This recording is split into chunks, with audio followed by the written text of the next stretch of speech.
everybody, welcome back. The dogs are barking, so ignore them if you hear them. Today I want to do the unpopular makeup opinions thing.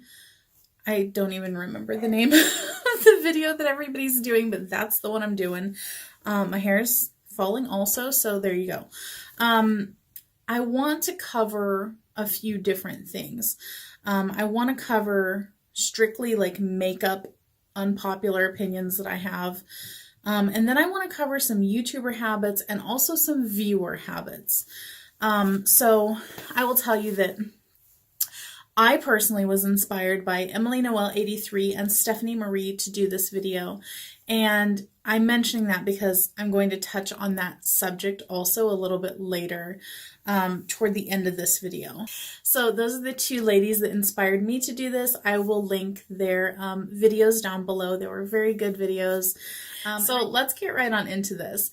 Some of these strictly like makeup related unpopular opinions that I have. And I feel like a lot of these are kind of like I approach makeup most days from the like I want my makeup to look like a regular person's makeup and not like an Instagram makeup.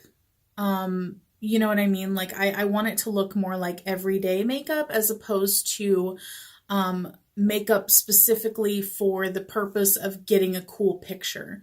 Now there's nothing wrong with makeup like that, but I think that there is a place and a time for makeup like that. And the majority of us, at least those of us in their 30s and beyond, that kind of makeup does not suit our everyday lives. So I guess my whole thing is that I approach the way that I do things and the way that I think about makeup from the aspect of if I were back to working in corporate America, would this fly? And whether we want to admit it or not, a lot of these kind of a crazy or intense off the wall kind of makeup looks just would not fly in a corporate environment. And even though I don't have a corporate job right now, I have a more like easy breezy job where there is no like restrictions imposed on how I can look. I like that aesthetic. I want to look put together. I want to look professional because I think that you should project to the world how you want to be seen. So wearing some of these things would just not be realistic for how I want myself to be seen and perceived by other people. So that's where I'm coming from with it, if that makes any sense. So the first thing is sculpted brows. Yes, they look amazing in photography, in pictures on Instagram, but in real life, it really does not look how I would want my brows to look. And at the risk of sounding super judgy, which is not what this is trying to be, whenever I see people real life talking to them face to face, where their brows are 100% just drawn on in like an opaque kind of like brow outline and just like filled in, it doesn't look good. I don't think it looks good. I think it looks clownish, and that's kind of a theme with a lot of these makeup opinions that I have, is that it looks clownish. Now, if you have the type of sculpted brow that is like the brow hairs are like drawn on really nicely and stuff, like that's fine, but it's the ones where it's just like outline it in brown or black and then just color it in like you're in a coloring book. No. I don't like it, but I feel like that is the majority of what you see. And I feel like a lot of people like, in Instagram comments and stuff, like if you can see any like brow hair out of place, or if the brows are too bushy, people will attack the person and say, your brows look like crap. And it's like, okay. I've never experienced any of those comments, so it's nothing like personal that I feel attacked for, but I'm just like, whoa, her brows look fine. Here's something that irks me just like as a viewer and as a consumer, is that I feel like oily skinned people like myself we are only marketed the matte foundations, and we are only recommended matte foundations by companies and by reviewers and YouTubers and influencers. It's like, I don't always want my skin to look matte. I want it to, like, ideally, I would want my skin every single day to look like skin. I would want it to have a little bit of a glow, but not like super dewy. I just want it to look healthy. And I feel like oftentimes we are told your skin should be matte all the time. It should be completely flat, like add highlight if you want a glow, but your skin shouldn't look like skin because your skin isn't good because it's oily. So that's super frustrating because I feel like a lot of us don't want that, but that's what we're told we should be wanting, because you shouldn't want your skin to produce any oil or look like it's producing oil. So I wish that that's something that people would realize, is that just because we have oily skin doesn't mean that we want our skin to be completely flat all day long. Yeah.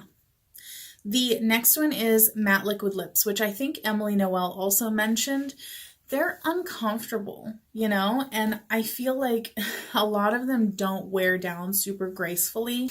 Whenever they first kind of busted on the scene in a big way a few years ago, everyone was all about them, everyone was all over them, and even now they're still coming out like crazy, but I feel like I'm just kind of over it. Even the matte liquid lips that I have that I like, I wear them less and less because they're getting more and more uncomfortable on my lips for daily wear. The only one, looking back here at my collection, that I can wear all day and not really feel like my skin is like dying, is the Physicians Formula Healthy Velvet Lip, or Velvet Healthy Lip, whatever it's called. I do like that one, but it has a little bit of a tack to it. So it's not completely like super, super drying. So that's why I like that one. But I'm ready for regular like lipstick to be making like a really good comeback, or like non-sticky glosses. The next one is the blinding highlight. This is just like the sculpted brows, where it photographs beautifully. It's amazing in like pictures and Instagram, and whenever the light hits you just right and it's like bam. But seeing that in person is a completely different experience. I feel like I said experience wrong. It pretty much never looks right. And even people with skin that just looks amazing, once you get up close and you see all that highlighter packed on, you see everything, all the texture, all the pores. And I just feel like it's not flattering. Whenever the light hits it and it's like a spray of like glow, that's just not how it looks in real life. In real life, it looks like a just stripe of like powder, or a big like cream glob that you have there. And I just feel like it's definitely not my speed. It's not my style. But I feel like also even people that are younger or that have less traditional jobs, not a corporate type of job, like I just feel like it's not projecting the best image of you that you could have. And I feel like this is something that I want to kind of lump this into the next two items as well. But like in a corporate environment, a lot of these makeup trends that we see just would not fly, because you are supposed to have a more professional look to you whenever you work in a place like that. And a lot of these places will straight up tell you, like, we have not only a dress code, but a code of how you should present yourself in general. So there will be no like purple highlight on your cheeks. We're not going to accept that, so it's, I don't know. I feel like we're told by influencers and by people online, like, it's okay, wear whatever you want, you do you, and oh, if people don't like it, they just don't appreciate the artistry of makeup. And it's like, that's not it. I totally appreciate the artistry of makeup. And I think that every single makeup look has its time and place, but not every single makeup look that you see online is appropriate for every single setting. And I think that the influencers that tell you that you can wear double stacked false lashes, a glitter red lip, and, you know, like 3-inch long claws to work, are doing you a disservice by telling you that these things are acceptable whenever they may be acceptable to a certain percentage of the population, but whether we like it or not, the rest of the population is still going to judge you based on these things, and the rest of the population will not see it as acceptable. So take with that what you will. And then going on to the next two things, the super, super long nails. I don't get it. Like, I get that, like, again, it's one of those things where it's like in pictures, online, things like that look cool. But then in real life, how practical is it? If you can't open up a can of pop, if you can't, like, put a ponytail in your hair, what kind of quality of life are you having with those nails? Like, I'm not going to tell anybody how to, like, live their lives, but there are certain questions that I need answers to. And the big joke is always that people with nails are like, oh, everyone wants to know, how do you wipe your butt? And it's like, it's not that hard, and blah, blah, blah. And I'm like, but really? Like, we need to know. There's that. The super, super long, like 3-inch long fake nails that so many of these YouTubers have, I just don't get it. It's not my speed. It's just not. And the last makeup one is the false lashes on a daily basis. I don't get it. I think that it looks clownish a lot of the times. And it's one of those things where it's like a really natural false lash can make your, you know, eye look nice, you know, and it can make it look like you have more lashes, especially if you have very sparse ones. But the problem is that most people don't go for a natural lash. They want, like, the ones that are touching your eyebrow whenever you open up your eyes. And that's just not a good look for, like, the middle of the day, I don't feel like. I know that a lot of them do that. And I think maybe a big part of that also is that a lot of them live in LA where things like that are more acceptable, you know? But if you were to, like, walk into, like, an office environment and be looking like that, I guarantee you would get some strange looks. And even, like, there's this perfectly lovely girl. She works at the local, like, deli, and she wears, like, double stacked, super, super long, thick lashes. And it just looks crazy. It looks crazy on her. And I feel like she would look a lot better without them, or at least toning them down a little bit. And it's hard to take her serious whenever I feel like she has a hard time keeping her eyes open whenever she's, like, taking your order because they're so freaking heavy. So I feel like I don't like that. And I feel like also if a YouTuber is reviewing a mascara or telling me how much they like a mascara, but I know that they wear falsies every single day, that review is completely useless to me because you have a completely different set of needs from your mascara than I do, because I don't wear falsies on a daily basis, so I need my mascara to actually perform.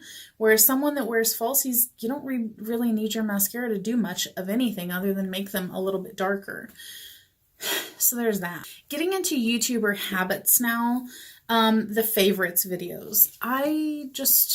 What is this doing?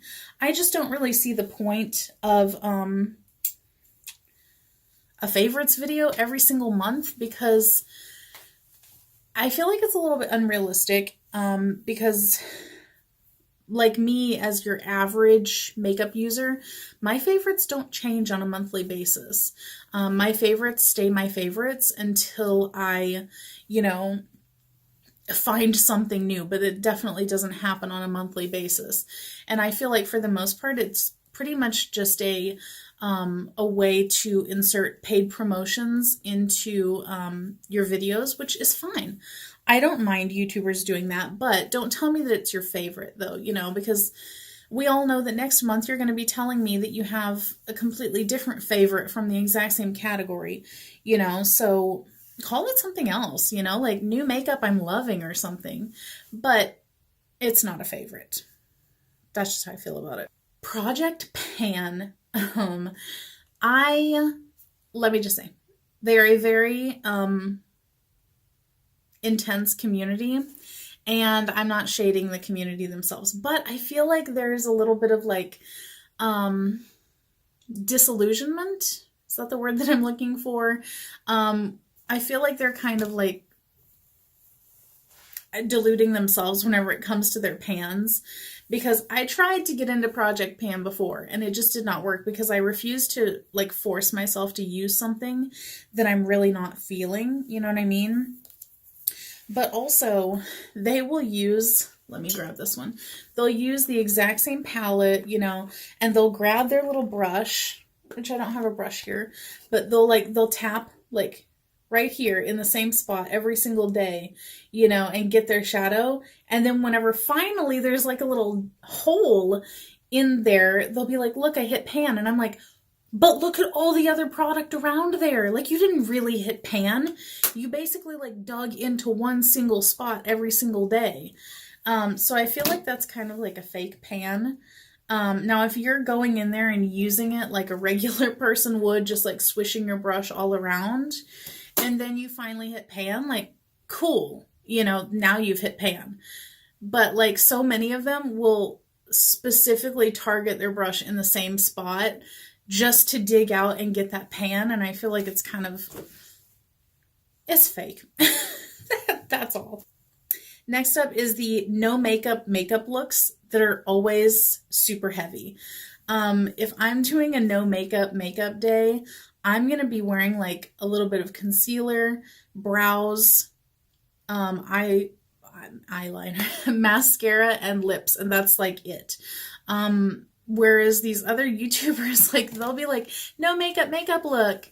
And they'll be like, okay, we're going to go in with 2 primers and 3 foundations and 4 powders and false lashes and 2 eyeshadow palettes and 5 lipsticks and 2 setting sprays. And I'm like, that's not no makeup. What's that? That's not that. So I hate whenever they do that, And then the last one is going to lead into the last category.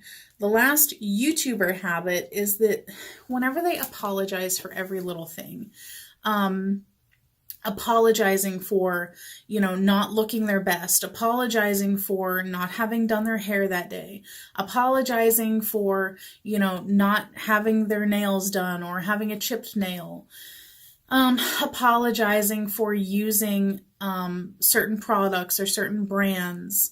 It's like, why are you apologizing for it? That's not something to apologize for. I just don't like it. And because of that, I'm going to move on into the next category, which is viewer habits. Now, I will say that none of these things that I'm going to talk about are anything that I feel personally victimized by or whatever, but it's things that I see happening to other people, especially the larger YouTubers, because those are generally the ones who get the most negative comments on there. But because I feel like I'm seeing something wrong, I do want to say something about it. The first thing is that, well, actually it's an overarching theme, is that it seems like a lot of viewers tend to have contradictory feelings about YouTubers. Like, they feel like they should, or they're not, oh, you're not acting like an everyday person, like a normal person wouldn't do that. But then they also expect them to almost be superhuman, so it's like, well, pick one. Are we supposed to be normal, or are we supposed to be like, superhuman? So a lot of viewers will, let me not say a lot. It's a certain subset of viewer that seems to be the loudest. Let me say that. They insist that you must look put together at all times, and it's like, this goes into why YouTubers apologize for every little thing. And even though I hate that they do that, I understand why they do it. I just wish that they would have a backbone and just not apologize for things like that. So if a YouTuber comes on and says, oh guys, I'm really sorry, I have a broken nail today, you know, they're saying it because in the comments, if they weren't to preempt that and say something, then little Debbie Downer over here is going to say, I can't believe she came on camera with a broken nail. She's got nothing else to do all day. Why can't she go to the salon? You know, or they say like, oh, my hair isn't looking the best today. I need to do my roots or something. They're saying it because somebody in the comments is going to be like, why doesn't she have her hair done? What's going on with her? So it's like, would you want somebody to come on, like, let's say, come to your job and say, oh my God, Tina, you look like crap today. What are you doing with your life? So if you wouldn't want somebody to say that to you, then I don't get why people say that to YouTubers. And while I do agree that the YouTubers that do this full time, it is basically their job to look good, you know, but if they come on and they don't look completely put together, doesn't that just make them human? You know, doesn't that make them normal? You know, I feel like there's a lack of understanding on the part of the viewer at times. Speaking of, I don't know if you noticed, but I'm yet again wearing this shirt. I legitimately live in this shirt. I just filmed another video in this shirt. I'm surprised it's even held up this long because I wear it so freaking much. But that's another thing, you know, whenever people get annoyed that you're like, oh, she's wearing that same shirt again, you know, not me. But I remember Jessica Braun saying this, you know, like that she used to film multiple videos in a day, and she would, you know, like wear the same shirt, and people would be like, oh, I can't believe you're wearing that same shirt again, you know, or, oh, it's so boring that you're wearing the same shirt, you know. So now she like changes shirts every single time just to keep it interesting. And I do the same thing. For the most part, whenever I'm down here filming, I'll bring the same number of shirts for how many videos I'm going to film, and I'll change them just so that whenever I'm like going through and editing, it's easier for me to be like, okay, that was that video, this was that video. But I really don't do it so much for the audience. I do it for me just to keep myself on task. Whenever I'm looking at all the video clips, I can be like, okay, that's one video, that's another video. And then the second thing is whenever viewers don't want the YouTuber to make money. And I'm not talking about the $60,000 figure that's going around everywhere. It is what it is. And honestly, here's another unpopular opinion. I don't think that that's that crazy. I do think that if people actually are getting paid to give negative reviews, then that's somewhat morally suspect. But I mean, it's not against the law, you know? So if you don't feel particularly pressed by your conscience in that, then, you know, go ahead and do you. But I think that if you are putting in the work and having to purchase all of these like equipment things, and some people have staffs that they have to pay assistants and editors and blah, blah, blah, blah, blah. Once you tackle all of those things, that's not really a lot of money left over.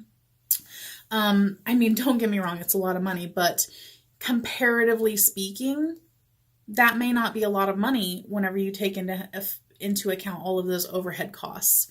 So whenever viewers get annoyed that YouTubers have ads in their videos, which I totally get, every time I'm watching like Tati or Rich Lux or something, I'm like, I'm into the video, and then boom, there's an ad like in the middle of them saying something, and I'm like, son of a bitch.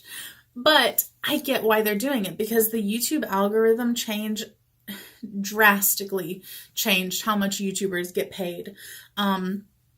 So while I don't make hardly any money at all, and I will tell you how much in a second, but the larger YouTubers, I'm sure that they saw a much more significant hit to their earnings because of it. So I get why they need to add in those extra ad breaks and stuff so that they can continue to make what they were making before. And also you forget that while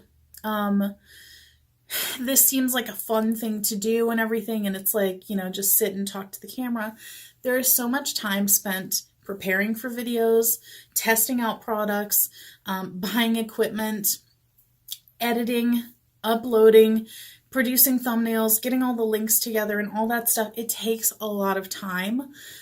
So I feel like YouTubers should be paid for that if they're earning like ad commissions, you know, or commissions through their links or whatever. I don't mind it.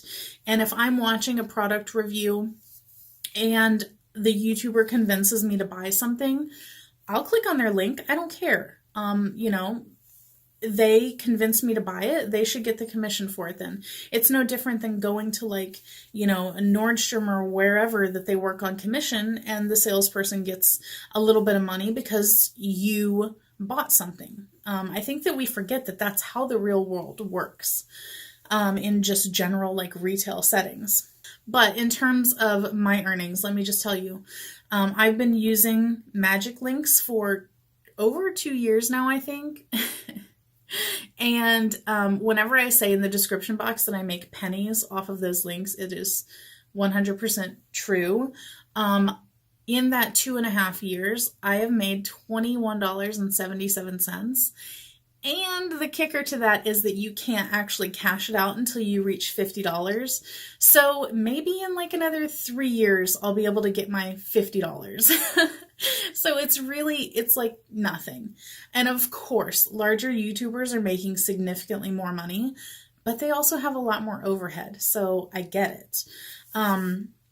And in terms of YouTube ad revenue, before the algorithm change, my videos were getting more views than they are now, and I was earning roughly $30 a month, so about $1 per day. Now, the caveat to that is that on the YouTube ad revenue side, you can't cash it out until it gets to $100. So maybe every like 4 months, I would get to that point where I could take out $100, which only happened a few times because in total, in my 3.5 years on YouTube, I've made about $420 something. And right now, after the algorithm change, my videos are getting less views. Subscribers are coming less because YouTube is not recommending my videos to people. So I am currently setting at about $15 a month that I make, which means that in roughly like 8 months, I would be able to cash out that money and get to $100, whereas before it was like every 4 months. So it cut my income, if you can even call it that. It's not really income, in half.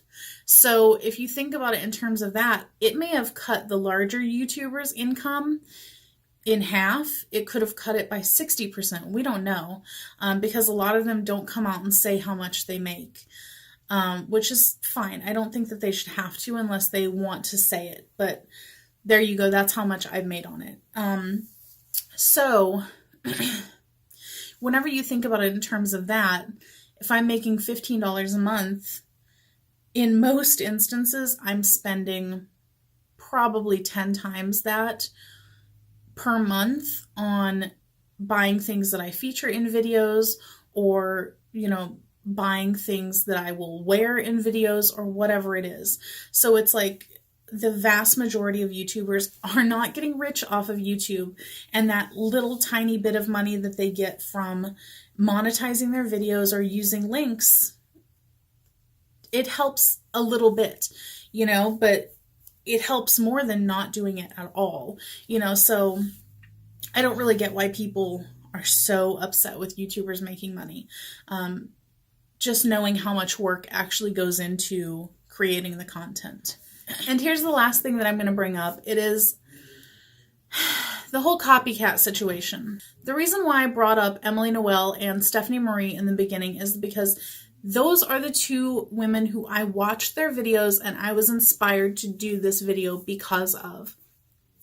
Now, after I watched them, I ended up seeing in my recommended a video just like this from Chloe Morello, who I was aware of, but I'd never really watched any of her videos, didn't even really know like who she was or what she looked like. I just heard her name. So I clicked on it because it looked kind of interesting, and she ended up bringing this exact subject up. And the funny part about that is that I was planning on doing a video kind of on this whole copycat situation. A couple days before this, even I'd been thinking about it because I was kind of like annoyed by some stuff that I had seen online, on other people's Instagram posts and stuff. And then I was like, you know what? It's a really negative video. I don't want to be like super, super negative all the time on here, because sometimes I do say some unpopular things. But then whenever I saw Emily and Stephanie's videos, I was like, you know what? I'll just mention it in my video, in this whole like thing. And then Chloe ended up having the same thought as me. And it just goes to illustrate, and this is exactly what she talked about. I'll link her video down below too. The fact that people can have the same idea without ever being aware of the other person. So the reason why I'm crediting Stephanie and Emily is because they're the ones who I actually saw their video and was inspired by. But I know for a fact that this is a video that's been going around, but I'm not going to go and seek out and spend my time finding the very first person that ever did this video, and crediting them, because I never watched their video. I'm not aware of who they are. I wasn't inspired by them. So why would I credit somebody who I have absolutely no awareness of who they are? And let's be real, this is like an online beauty community. This is not like college or high school where you have to like, you know, have like footnotes and stuff like that. I am only going to credit somebody who I actually was inspired by, or who actually, you know, like inspired a look that I'm doing or a video that I'm doing or whatever it is. I'm not going to go and seek out the very first person who ever did that thing and credit them just because they were the first. Just because you did something first doesn't mean that you were the inspiration for something. I think that a lot of people forget that that's how real life works.